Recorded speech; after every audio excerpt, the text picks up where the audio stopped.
Salut Thomas, comment ça va? Nickel et toi? Troisième épisode qu'on enregistre, ça fait 3 fois qu'on se dit salut. C'est trop bizarre. Ouais. Heu, bon, mais du coup, on voulait faire un épisode pour parler, des difficultés quand on lance une agence. Mmh. Comment scaler une agence, comment garder de la rentabilité en scalant l'agence et une bonne marge, ce qui est dur, Ouais, versus des difficultés, quand on lance, un SaaS. exactement. Donc, on va parler un peu de tout ça à travers, cette vidéo, de façon très, très naturelle. Tu veux qu'on commence par quoi? J'allais te dire, quand tu as commencé, bah, déjà, est-ce que tu peux nous expliquer, Ouais. pour qu'on commence de là déjà, Mmh. ce que fait l'agence Libra, pour celles et ceux qui Ouais, bien découvrent sûr. en rapide, tu vois? Et ensuite, c'est quoi l'histoire de Libra, tu vois? Ouais, carrément, carrément, carrément.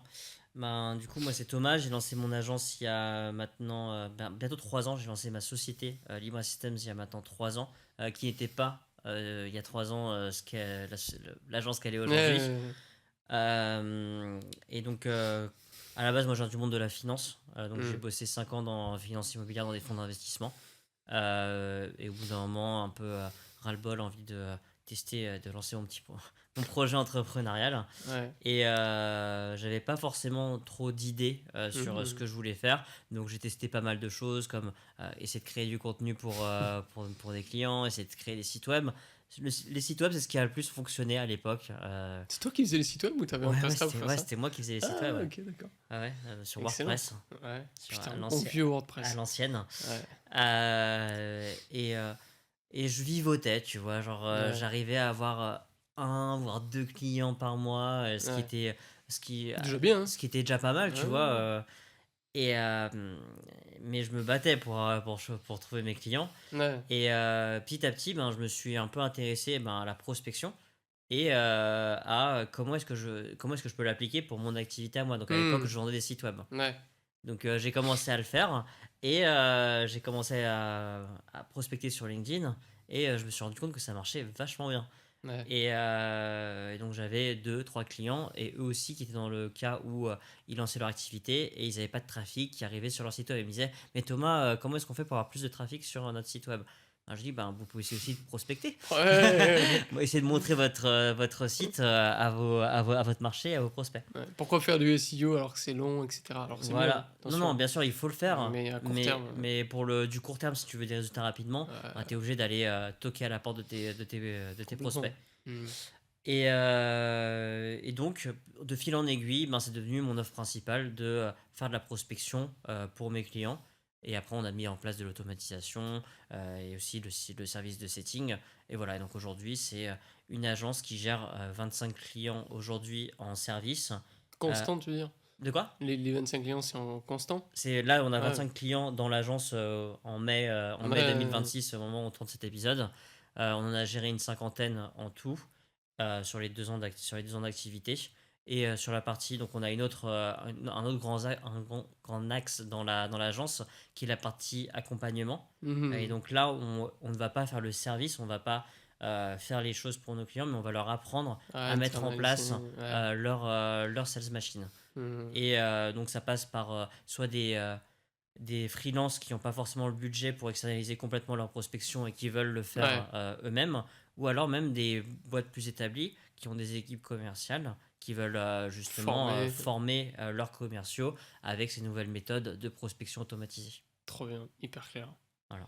Et alors du coup, là, aujourd'hui, il y a combien de personnes dans ta boîte? Ouais. Et comment est-ce que vous avez fait du coup pour comment dire, pour commencer à scaler? Mhm. Parce que forcément, votre métier, c'est de prospecter, donc booker des rendez-vous, OK. Ouais.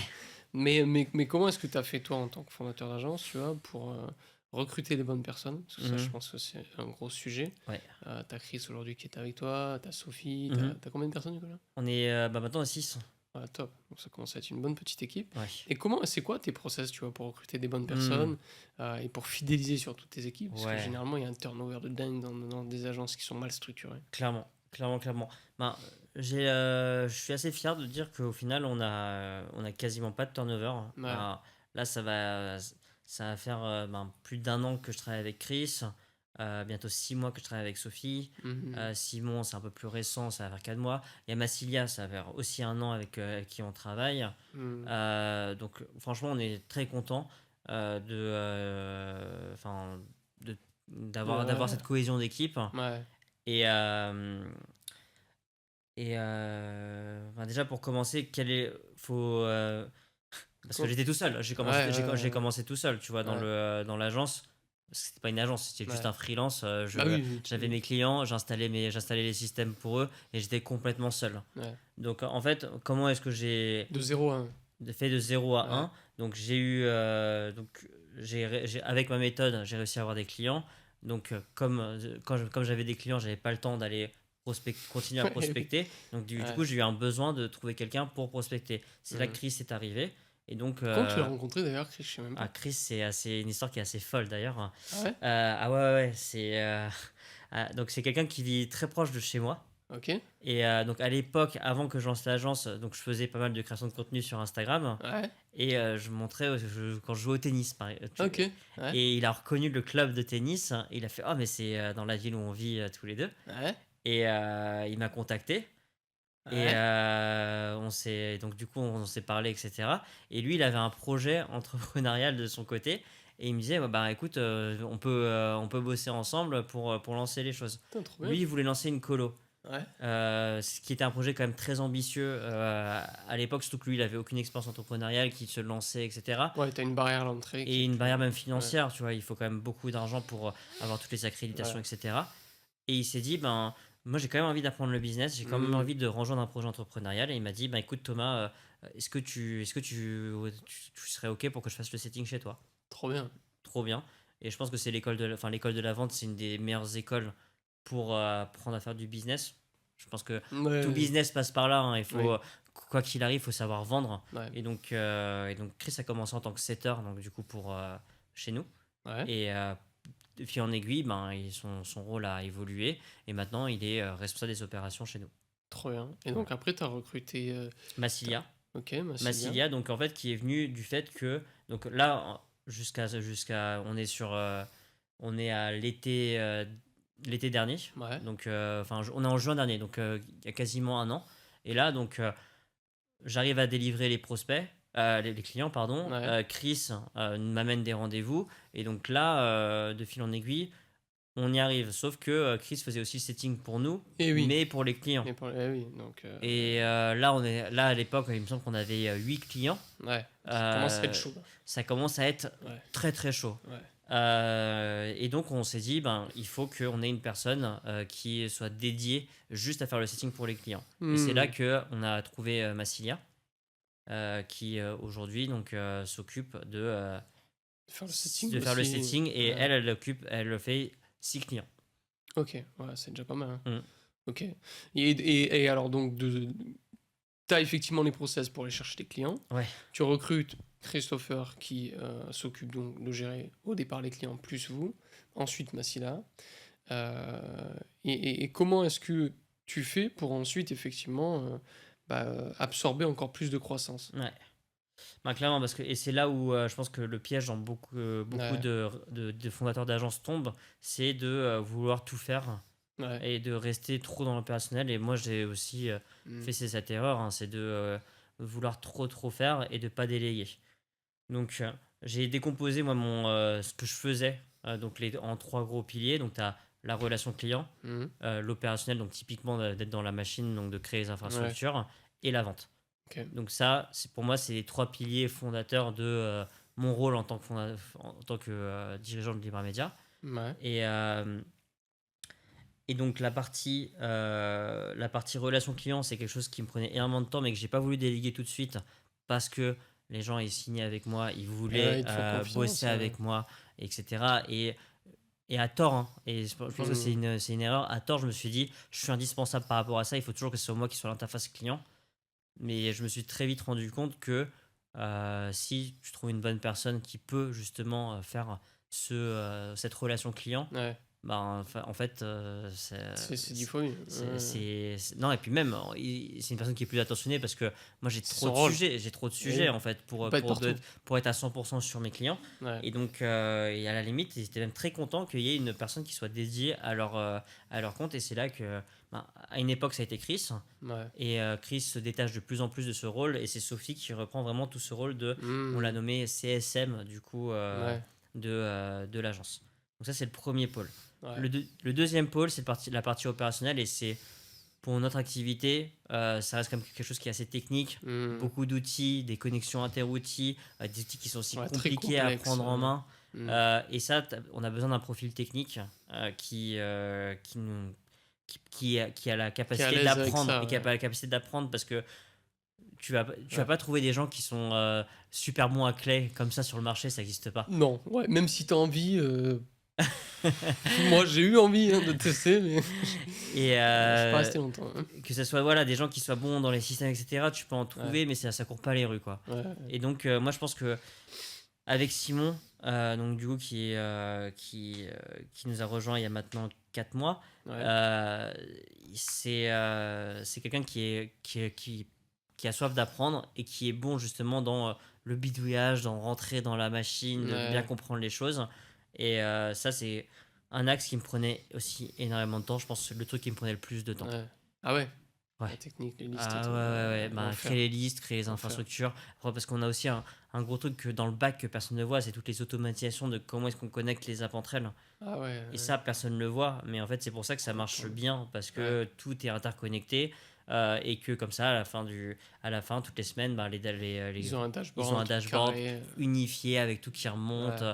Mais ça, tu vois, c'est un travail de l'ombre que personne ne voit, mais qui est titanesque. Hein. Ça prend, Ouais. à maintenir, c'est assez violent. C'est lourd. Voilà. Ouais.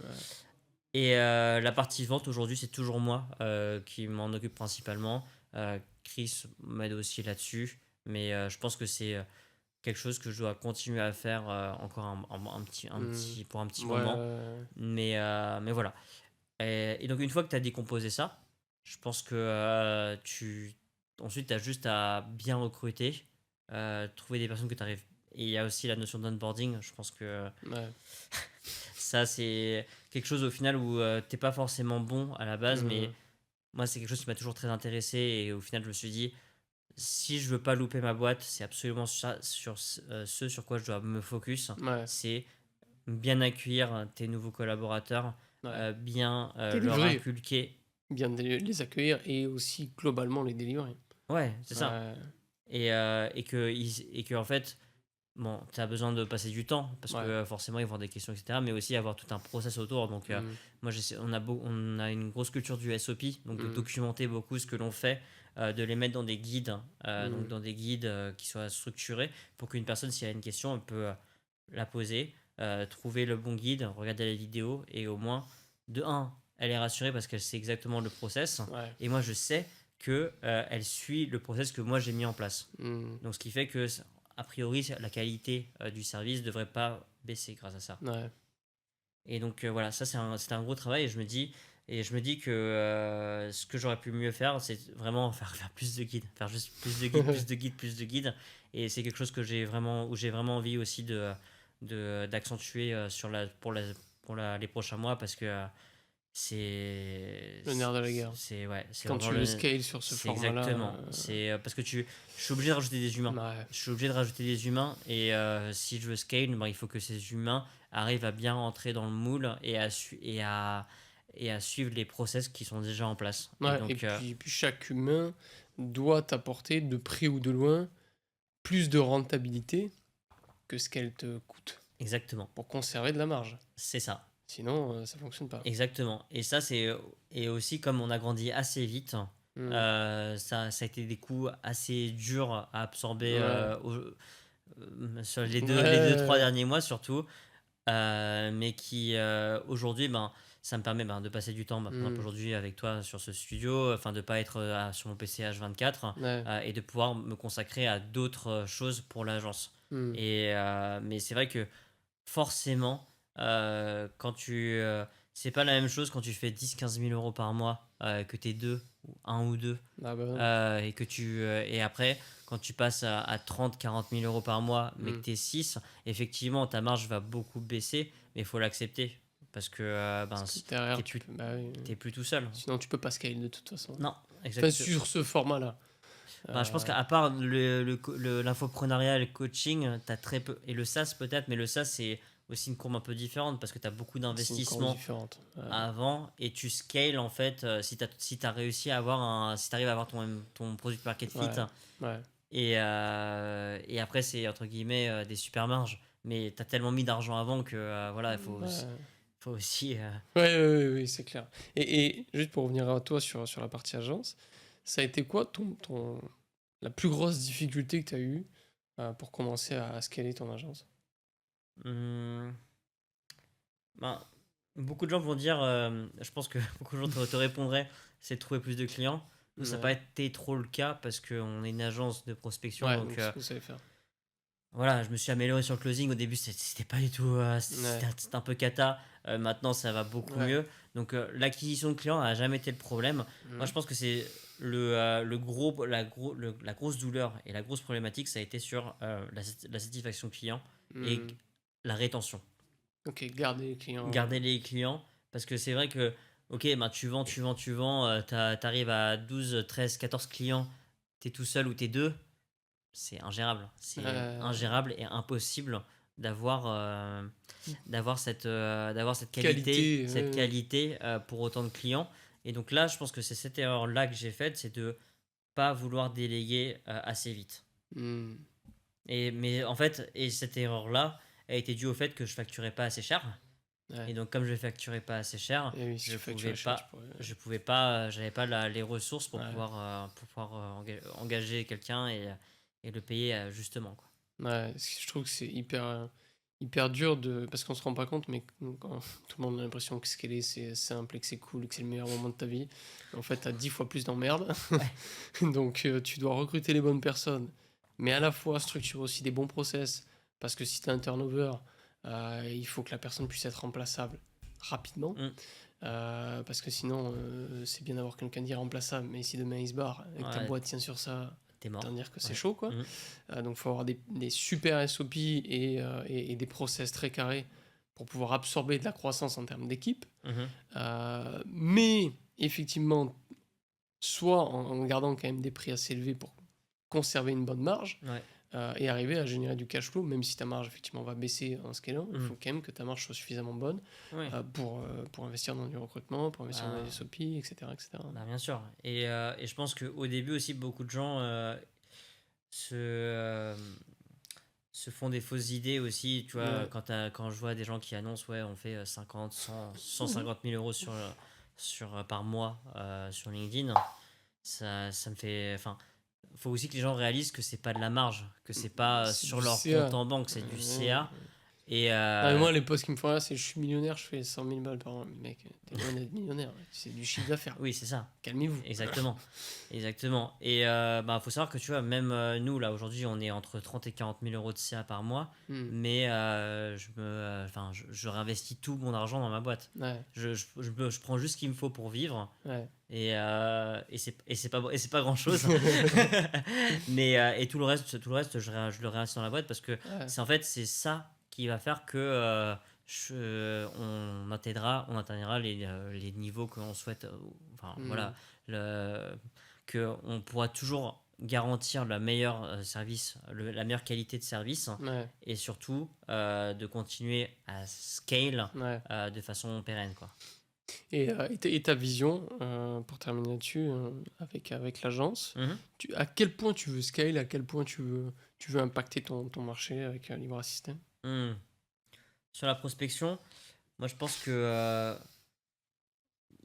je me suis pas fixé d'objectif, que ce soit Hmm. de termes de clients. Ouais, Moi, j'aime beaucoup notre nouvelle offre d'accompagnement où on apprend justement aux gens à mettre en place et aux sociétés à mettre en place un système d'acquisition hmm. et de transmettre.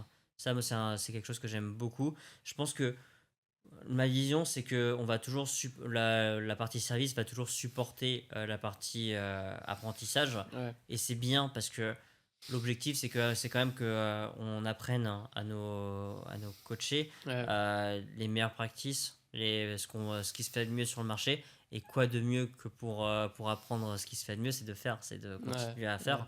Et donc, je veux que ce soit des vases communicantes en fait Hmm. entre le service et la partie accompagnement pour justement que ça soit un cercle un peu vertueux Hmm. entre les deux offres.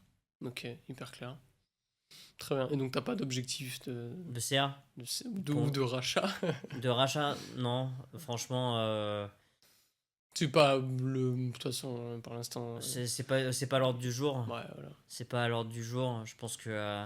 Il y en a qui me demandent ça aussi des fois, qui me disent ouais, tu veux te faire racheter Mec, on est tout petit encore, tu me Ouais, c'est parles de ça. ça, je me concentre sur ce que je vais faire Mm. aujourd'hui, ça sert à rien. Ben, clairement, je pense que de toute façon, et je pense que ce que l'entrepreneuriat tout t'apprend assez rapidement, Ouais. c'est ne te pose pas de problème quand tu l'as. Enfin, tant que tu l'as pas le problème, Ouais, essaie pas de trouver de solution, quoi. ouais, c'est clair. Tu peux l'anticiper si tu veux, Oui, mais ça sert à rien d'essayer de. c'est Ouais, ça. complet. Ouais, donc dans ce que tu disais, il y a des problématiques qui reviennent aussi dans le monde du SaaS. Ouais. Nous, le premier gros problème, effectivement, enfin gros problème, la difficulté, plutôt une difficulté, c'est tu as effectivement des utilisateurs sur un SaaS, Mhm. mais tu as du coup beaucoup plus de clients, puisque tu vends qu'à 50 balles par mois, tu vois, Ouais. versus quand tu vends du high ticket, Ouais. 6, 10 000 balles, voilà. Tu as un client pour faire 6-10K avec 50 balles, il Ouais. faut un volume plus Ouais. conséquent. Et sur ce volume de clients, tu dois capter tous les feedbacks des clients. Parce qu'au début, quand on a créé donc Synki, ou à l'époque Copilot CRM, Mhm. tu es obligé de capter les retours, parce que tu as besoin des retours des clients pour améliorer ton outil. Ouais. Mais ce qui est hyper dur, c'est parmi tous les retours, qu'est-ce que j'écoute pas. Ah oui, tu vas faire le choix Ah ouais, parce que après, ça va impacter comment est-ce que le produit va être développé par la complètement. suite. Parce que tu co-construis le produit avec. Enfin, nous, Mm. en tout cas, on a toujours voulu Ouais. construire l'outil avec eux, avec les utilisateurs. Mais t'en as un qui me dit oui, mais moi, le plus important pour moi, c'est ça. T'en as un qui me dit oui, mais moi, le plus important, c'est ça. Et vu que tu es dans l'opérationnel, que tu améliores le produit, que tu récupères les feedbacks, que Mm. tu vas chercher des clients, que tu Tu perds as un la peu la tête dans le vision, en guidon. fait. Tu perds un peu la vision Ah ouais, globale. ouais. Donc nous, ce qu'on a fait très rapidement pour solutionner ça, on a créé un truc très simple, un Trello. Mm. Il y avait, je crois que c'était 4 ou 6 colonnes. Ok. Et c'était assez simple avec effectivement, en gros, des idées. On avait filtré un truc du style, il faudrait que je retrouve le tableau. Mais tu avais des idées où c'était coûteux en termes d'argent et d'investissement et de temps, Ouais. mais pertinent. Ok. Donc ça, on les gardait. Voilà. Mais pour plutôt du moyen long terme. Ensuite, on avait effectivement une colonne où c'était pas de temps, gros impact, gros bénéfice user. Et ça, c'était la priorité du moment. Et du coup, c'était le truc qu'on devait sortir le plus rapidement. Ok. Et ensuite, on avait des trucs, une demande isolée, tu vois. Là, c'est vraiment un truc de temps en temps, un truc vraiment très spécifique. Et ça, on le met de côté, on le note quand même. Mhm. Et si on voit que ça revient, là, ça deviendra une priorité, mais sinon non. Donc ça a été vraiment la première difficulté qu'on a rencontrée avec Synki. Capter tous les feedbacks, mais pas... Et c'est pour ça que j'écoutais pas mal de podcasts aussi d'autres entrepreneurs, tu vois, qui avaient des gros SaaS. Mhm. Et ils en parlaient souvent, de dire attention, faut pas capter tous les feedbacks sont pas bons. Ouais. Et en plus, t'as aussi des bons feedbacks, mais des fois, t'as des bons feedbacks, mais c'est pas ton ICP, le gars.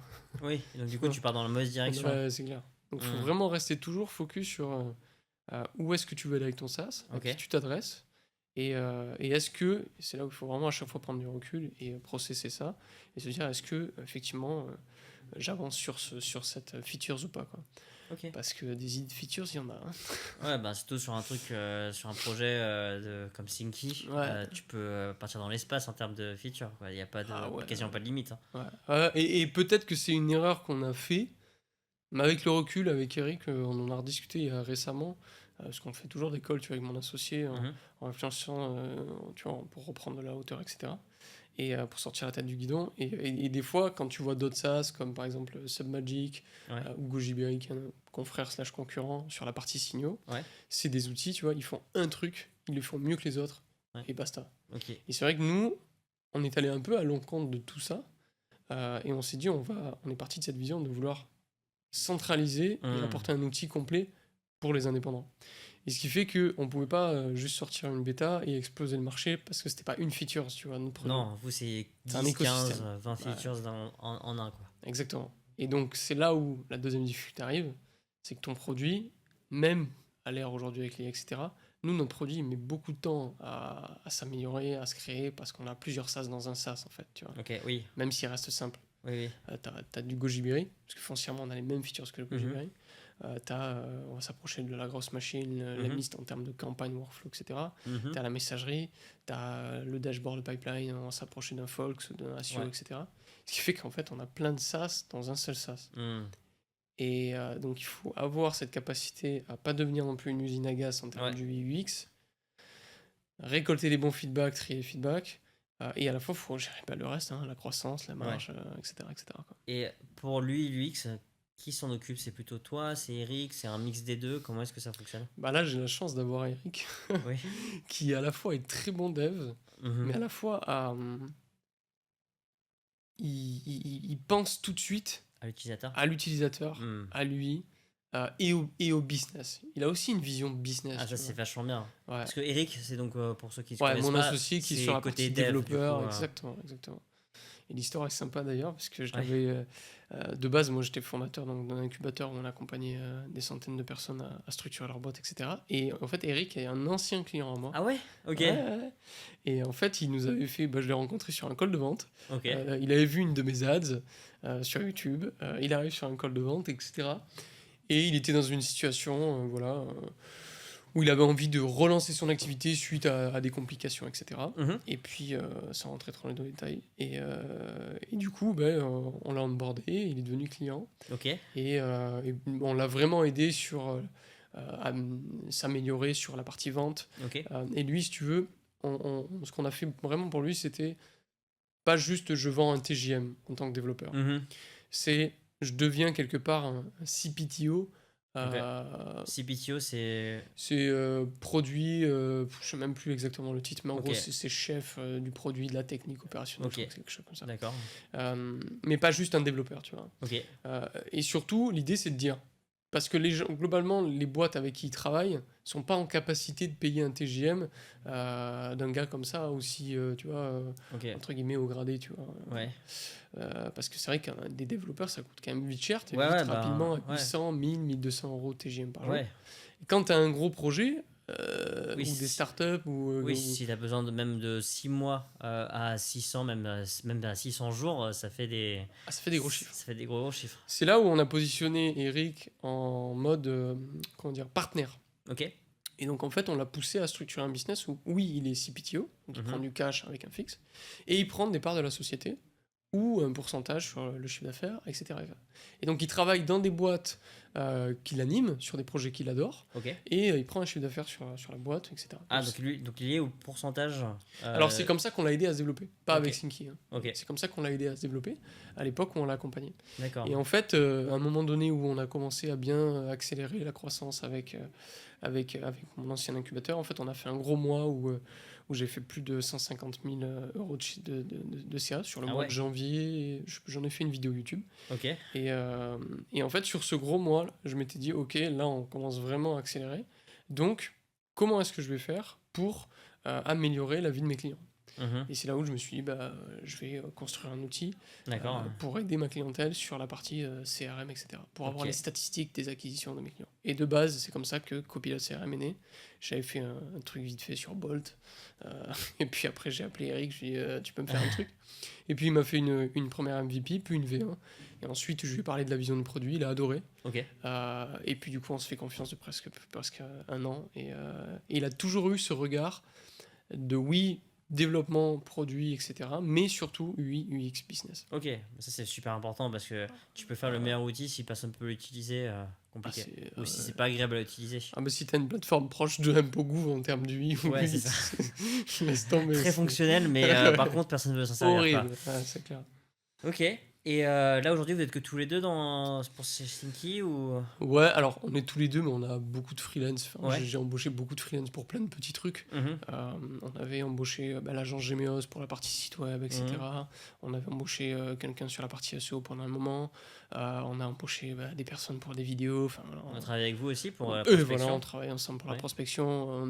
Vous nous avez aidé pendant un long moment quand même, pendant quelques mois, Ouais. sur la prospection, pour structurer toutes ces campagnes, etc. Donc, non, on a plein de personnes avec qui on travaille. D'accord.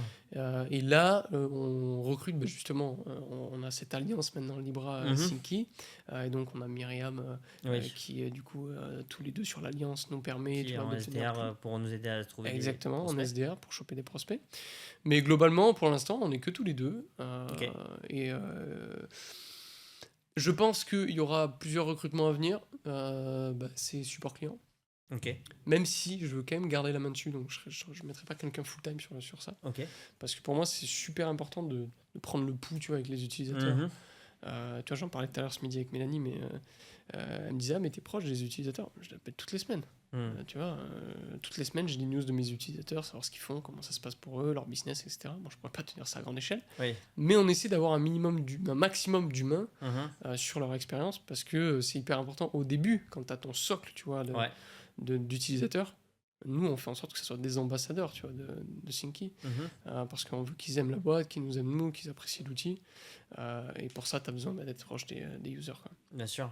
Et là, c'est quoi pour toi le point le plus bloquant Ouais, là, le prochain recrutement obligatoire, peut-être un CSM, mais ouais, je pense sur le support. ouais.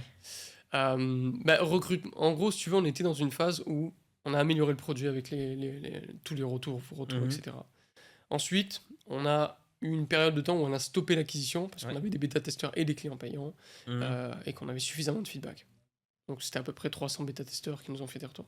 Et ensuite, on s'est dit, ok, on relance l'acquisition, donc avec vous, Mhm. etc. Et j'ai réussi à booker 101 ou 107 appels, je crois, en 36 jours. Ok. Euh, et j'ai fait beaucoup, beaucoup, beaucoup de démos. Et Ouais. de là, on est passé de 1005, je crois, de MRR à 4000 Ok. de MRR en un mois et demi, 2 mois à peu près. Ok. Et c'est là où je me suis dit, ok, c'est cool, génial. En plus, on a du bouche à oreille qui commence à s'activer, à avoir une petite traction, donc c'est cool. Par contre, je peux pas scaler comme ça. Donc, comment est-ce que je fais? Et c'est là, effectivement, où on a pensé ensemble l'alliance Libra, parce que globalement, on a la même cible et voilà, c'est pertinent. Et ensuite, je me suis dit, il faut qu'on ait plus de visibilité, donc recrutement d'une ambassadrice Synki, Mhm. donc recrutement de Caroline Rosset, du coup. D'accord. Et ensuite, la next step, c'est effectivement de scale avec ça. Ok. Donc, à la fois sur le marketing avec une seule ambassadrice, parce que je voulais pas faire de l'influence B2B, tu vois. J'ai pas de levée de fonds, des Oui. bootstraps, donc je vais pas arroser le marché en Bien influence sûr. B2B sans savoir comment ça marche. Je veux d'abord, tu vois, faire un truc propre avec une ambassadrice qui parle bien de notre marque, Mhm. qui l'aime, qui est utilisatrice, elle, de l'outil, et qui peut vraiment en parler et impacter. Et si ça marche, on dupliquera le modèle sur plusieurs ambassadeurs et ambassadrices. Ok. Donc ça, c'est sur la partie marketing. Et Sur la ensuite, partie vente, effectivement, sur la partie vente. tu souhaites déléguer ou tu continues à vendre? Pour l'instant, je vends. Ouais. Je vends parce que du coup, au début, je me suis dit, je vais améliorer l'onboarding, tout ça. Oui, on a mis un guide tour, on a fluidifié l'onboarding, etc. Mais là, aujourd'hui, je préfère vendre parce que je sais que je suis en call avec les gens. Mhm. Donc, il y a deux phases. La phase 1, ça sera si j'ai beaucoup trop de calls, ce qui est actuellement le cas, ce que je vais faire, Ouais. c'est que je vais passer rapidement sur des freelances, en fait, qui veulent acheter un seul compte. Ouais. Je vais faire des onboarding groupés. Ok. Un peu en mode webinaire ou. Un peu en mode webinaire, mais ce sera vraiment des démos, tu vois, de l'outil, une à deux ou trois fois par semaine en fonction du volume. Ok. Comme ça, je fais mon pitch une fois et 10, 20, 30 personnes l'entendent. Mhm. Deuxième point, je garderai uniquement du coup les appels avec des partenaires qui veulent acheter plusieurs comptes. Ouais. Voilà. Minimum 2, 3. Minimum de 2-3 comptes. Ouais. Comme ça, là, effectivement, Oui, ça mérite le one-to-one. voilà. Là, je deviens plus efficient sur mon temps que je passe en call. Ouais. Pour du coup être sur des calls qui ont vraiment un impact plus intéressant.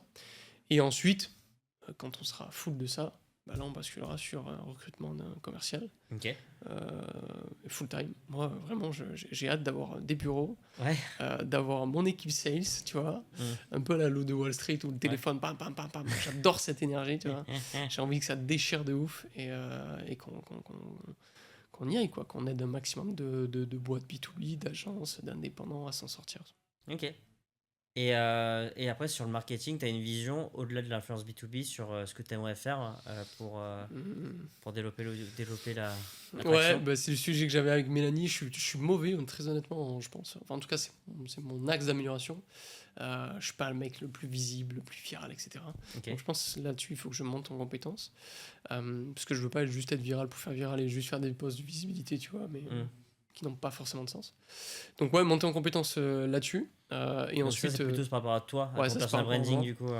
Et ensuite, du coup, sur le plan marketing, pour développer le marketing finalement de Synki, là, tu vois, on a envoyé un colis surprise à tous les clients Synki. Ok. Et logiquement, on devrait avoir beaucoup de posts qui vont être faits de la part de nos utilisateurs. Ok. Donc, il y a ça en marketing qui va s'activer, l'influence B2B. Et ensuite, pour l'instant, c'est tout. Je pense que toutes les personnes qu'on va recruter aussi publieront du contenu comme toi, tu le fais très bien avec ton agence aussi, toutes les personnes. Donc ça, et puis je pense que ça sera déjà Ok. très bien, quoi. Et t'as pensé un peu à faire de l'ADS ou pas du tout? Là, c'était un gros sujet. Il y a LinkedIn Ads, Mhm. il y a Meta. Je pense que c'est trop tôt pour nous, Ok. très honnêtement. Je pense, et au début, tu vois, je me suis dit, allez, vas-y, je vais mettre de la thune en SEO pour aller sur du long terme. Je vais mettre de la thune en SEA sur Google. Je vais mettre. Bon, je suis parti un peu dans tous les sens. Ouais. Au tout début, quand j'ai imaginé les stratégies, en fait, après, je me suis dit, oh, fais simple, utilise ton outil, va chercher du cash. Simple, rapide, efficace. Mhm. Ensuite, ok, prends une ambassadrice, fais le bien et avance comme ça. Et un partenaire, vous, Libra, fait le bien et basta. Et après, quand on avancera sur de l'ADS et qu'on aura vraiment du budget pour avancer sur de l'ADS, on ira et on fera effectivement un bon truc sur l'ADS, quoi. Mais pour Ok. l'instant, c'est un peu tôt. Et je pense aussi que l'ADS, on l'activera quand on aura beaucoup plus de visibilité pour retarget nos audiences. Hmm. Ouais, je vois très bien. Tu vois. Ok. Au day-to-day, c'est quoi toi enfin, c'est quoi tes tâches en tant que fondateur d'un SaaS? Très bonne question. En ce moment, beaucoup de démos. Ouais. Beaucoup de démos, beaucoup de calls avec mon associé. On est très très proches. On Ok. s'appelle une dizaine de fois par jour. En gros, on fait un call le matin à 8h Mhm. et un call le soir vers 19, 20h. En mode débrief, quoi. En mode débrief. Le matin, en gros, il m'annonce, tu vois, vraiment tout ce qui va se passer au niveau produit. Ouais. Le soir, on débrief de ce qui s'est passé. Et de temps en temps, on s'appelle plusieurs fois par jour parce que des fois, tac, j'ai une urgence sur un client qui est Hmm. bloqué sur une campagne. Et ça, d'ailleurs, les clients l'apprécient chez nous. On n'a pas la prétention de dire qu'on est le meilleur outil du marché. Par contre, on a un service client, une Oui, une réactivité réactivité. qui est assez rapide. On Assez essaye. folle. C'est vrai que les gens, généralement, me disent putain, t'es rapide. Ouais. Bah ouais, mais j'essaye parce que c'est quand même hyper agréable Hmm. quand t'es Ah, sur un clairement. support, sur une app. Hmm. Et je trouve ça, c'est dommage dans les SaaS. T'as un mec qui te répond ou un agent IA qui te répond. Hmm. Et tu te dis putain, je paye un outil, il n'y a même pas un mec derrière. Moi, généralement, quelqu'un écrit sur le support, paf, j'appelle. Si j'ai le numéro au téléphone, paf, j'appelle. T'as besoin, t'en es où? Ok, vas-y, clique là, pam, pam, pam, fais ci, fais ça, boum, débloqué. Comme ça, et c'est pour ça aussi que les gens restent. Ouais, bah oui. Parce qu'on les fidélise comme ça. Et voilà, donc une journée type, c'est oui, call le matin avec Eric, call le soir avec Eric. Sinon, le reste de ma journée, c'est des calls de démo. Ok. Moi, j'aime bien fonctionner en fait par un objectif par jour. Ok. J'ai des jours où je fais des tunnels de rendez-vous, démo, démo, démo, démo, démo. Ok.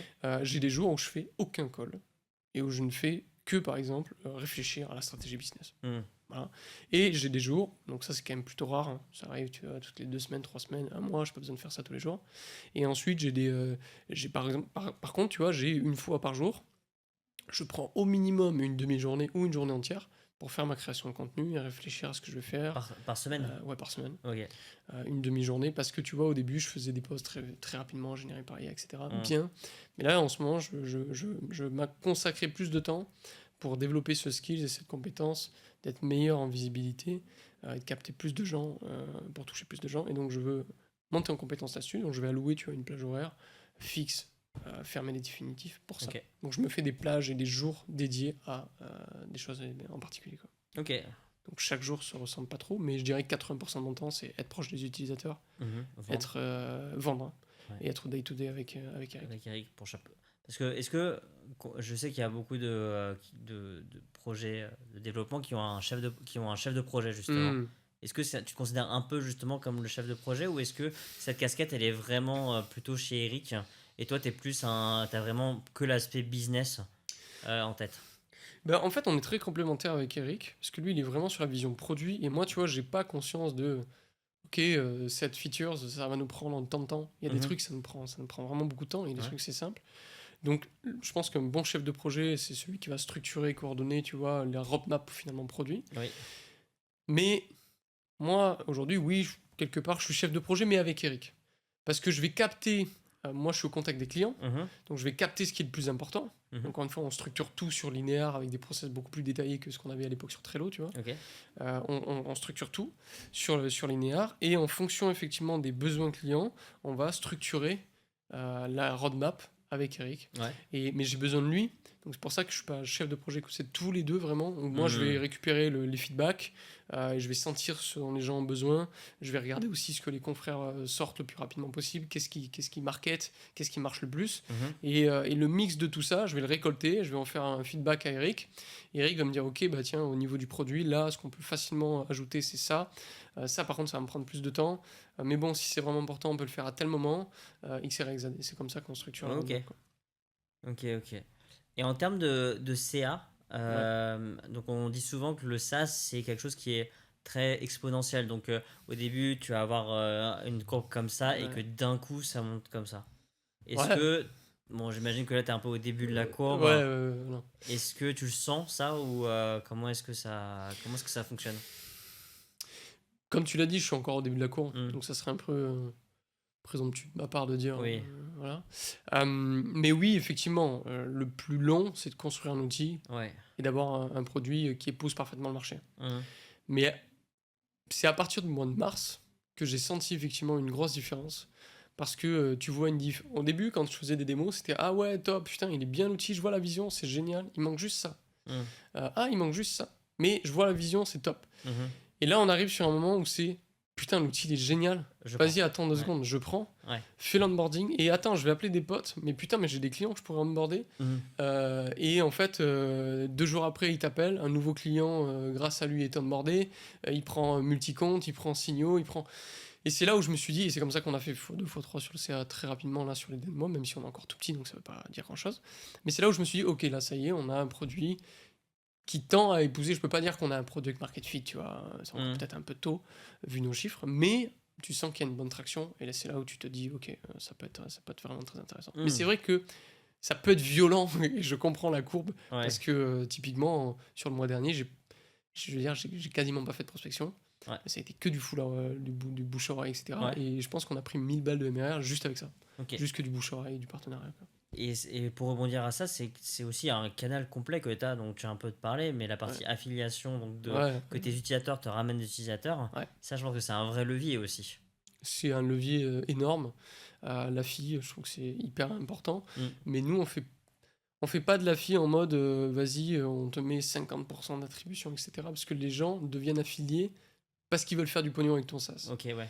Moi, j'ai vraiment une démarche où l'affilié, il veut effectivement parler de l'outil, il m'apporte naturellement deux trois clients, Mhm. et moi, après, j'appelle les gens, je leur dis, bah écoute, tu m'apportes deux clients. D'accord, mais Euh, c'est pas une stratégie où tu le mets en avant non. direct, c'est vraiment tu sélectionnes un peu des affiliés. Ouais, c'est ça. Et après, ils viennent vers moi et Mm. généralement, ils me disent, ouais, écoute, je t'ai apporté deux trois clients. Ou moi, je vais vers eux, je leur dis, putain, Mm. tu m'apportes du deal, viens, on fait un programme d'affiliation, quoi. Ok, Et on co-construit avec eux quelque chose de ok, cohérent. mais c'est pas quelque chose que tu as de direct sans même parler à la personne, quoi. C'est Non, là j'en ai deux, tu vois, ok. qui sont venus, qui m'ont dit, écoute, voilà, moi au lieu de me faire chier à développer, essayer de développer des outils comme le tien, Mm. en fait, il vaut mieux que je te fasse une passe et que j'onboard les gens sur ton outil, Ok. je prends du cash pour ça en direct et tu me C'était des files. commerciaux gratuits. Voilà, c'est ça. Donc, C'est très bien. c'est génial. Donc là, on commence à en avoir et qui onboard sur ça, quoi. Ok, Donc ça, c'est top.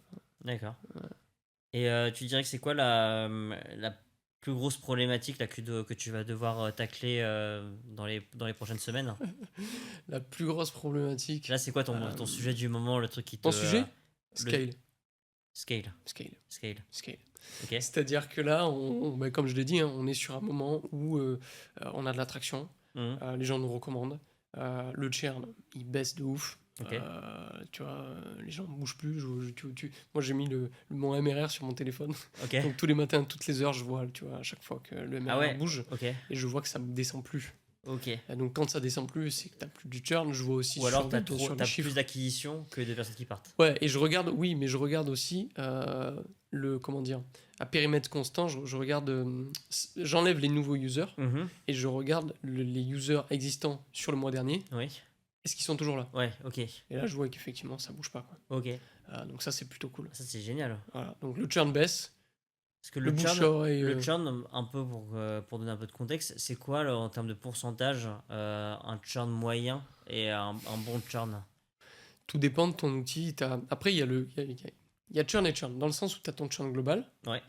mais tu vois, par exemple, c'est pas intéressant de regarder ton churn global, dans le sens où, si tu regardes ton churn global, par exemple, sur notre outil, tu as effectivement des gens qu'on va capter, donc c'est-à-dire Ouais. des freelances qui se lancent, Oui. qui pensent que c'est un outil révolutionnaire, qui ont entendu parler par un pote et qui pensent que leur acquisition en claquement de doigts, ils vont Ouais. réussir. Typiquement, ça, c'est pas notre ICP. Mhm. Donc, est-ce que pour moi, fondateur d'un SaaS, c'est intéressant de regarder le churn de personnes qui ne font pas partie de mon Mhm. ICP? Oui. Fondamentalement, non. Oui, oui. Donc ça, bah, sur Stripe, tu l'as, hein, il y est, tu vois. Oui, Donc pour moi, c'est un faux churn ok. parce que c'est pas le bon ICP. Hmm, Donc moi, j'essaie de regarder le churn des gens qui m'intéressent et qui sont dans ma cible. hmm, Voilà. ok. Et quand tu as un bon churn sur ça, je trouve que c'est Oui. top.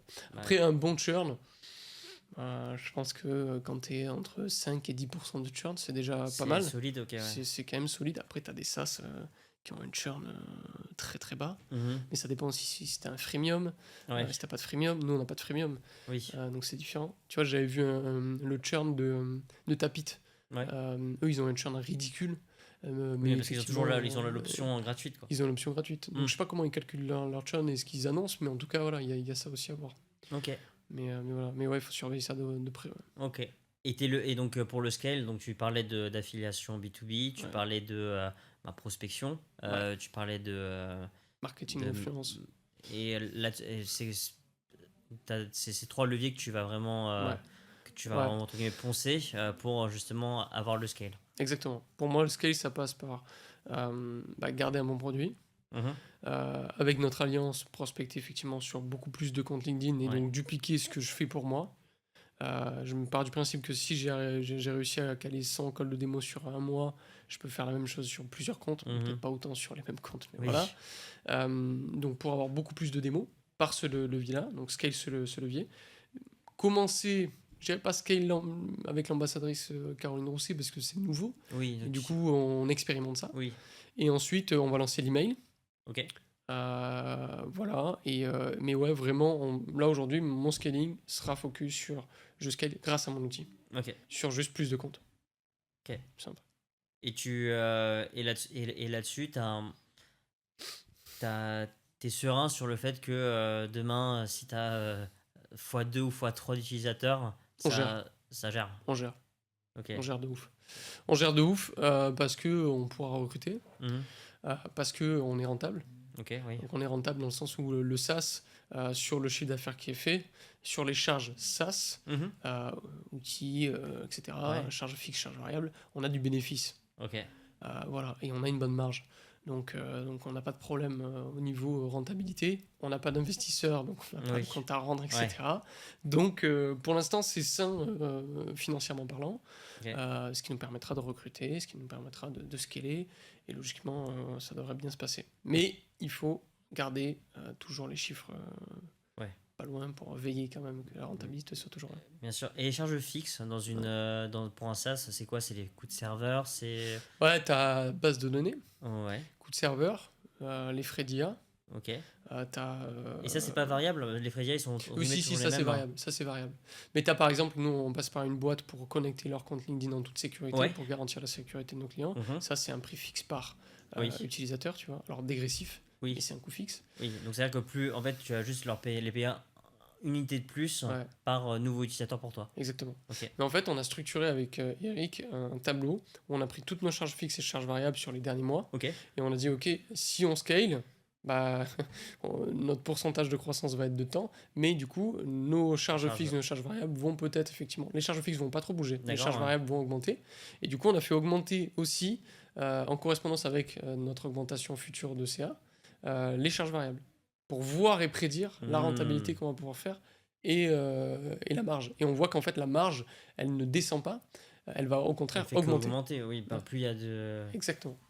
Parce que les charges variables et les charges fixes ne vont pas augmenter proportionnellement au. Ouais. Charge au- variable, ça augmentera proportionnellement sur certains sujets, Ouais, mais pas sur tous. mais pas tous sur tous. Donc forcément, ça va s'aplatir au Ouais. niveau. Enfin, avec l'économie d'échelle. Ouais. En gros, on sera, je pense, à 85, 80%, 75% de marge, tu vois. Ok. Donc c'est Donc, quand même c'est très les marges fort. classiques de SaaS hein, ou. Je sais pas. Ok. Mais en tout cas, Ok. c'est les nôtres. Ouais. On devrait arriver à ça. Ok. Et là, combien d'utilisateurs actifs? On est à plus d'une cinquantaine d'utilisateurs payants. Payants? Ok. Mais après, tu vois, enfin, ça, c'est les données sur Stripe. Mhm. Et tu vois, par exemple, toi, je sais plus combien t'as de comptes chez nous, mais 15, 20 Ouais, peut-être. peut-être, ouais. Mais t'es considéré comme Comme un seul abonné. client. Ouais, ok. Voilà. C'est ça. Donc je pense qu'on est entre 50 et 100 abonnés payants. Ouais. Voilà. Et la RPU, donc la dépense moyenne par utilisateur, Ok. elle est de 78 ou 79 euros. D'accord. Donc, c'est-à-dire que comme ton abonnement coûte 50, Ouais. En moyenne, un client en dépense moyenne 78 balles. 78. Sachant que par rapport à moi, où c'est une plus grosse facture, ça fait la Exactement. moyenne. Ok. Ouais, ouais, hors taxe. Parce qu'on a Ok. de plus en plus de clients Oui. qui ont plusieurs comptes chez nous. D'accord. Donc ça nous intéresse. Et en plus, le fait que tu as l'option, la donne de 50 € pour les signaux, Ouais. va aussi faire augmenter ton panier moyen. Exactement. Ok. Ouais, complètement. Ok. Voilà un peu les sujets. Bon, on refera un podcast sur ce sujet Ouais, quand j'aurai bien scale. Tu ouais, vois, bah dans ouais, quelques ce serait bien mois. d'avoir La l'état, suite. aujourd'hui en fin mai et peut-être à la fin de l'année Pas voir. grave, pareil pour toi sur l'agence. Ouais, Vas-y, clairement. on se refait un podcast Ouais, dans dans les 5, 3, 6 6... ouais, En septembre, octobre ou ouais, pour janvier, on verra. ouais, carrément. Et on se refera ça. Donc ça sera l'épisode 1 et on aura la suite sur l'épisode 2. Carrément. Trop bien. Bah écoute, merci beaucoup. Trop bien. Et on se retrouve dans le prochain épisode pour ça. De rien. Allez, à plus. Ciao, ciao. Salut.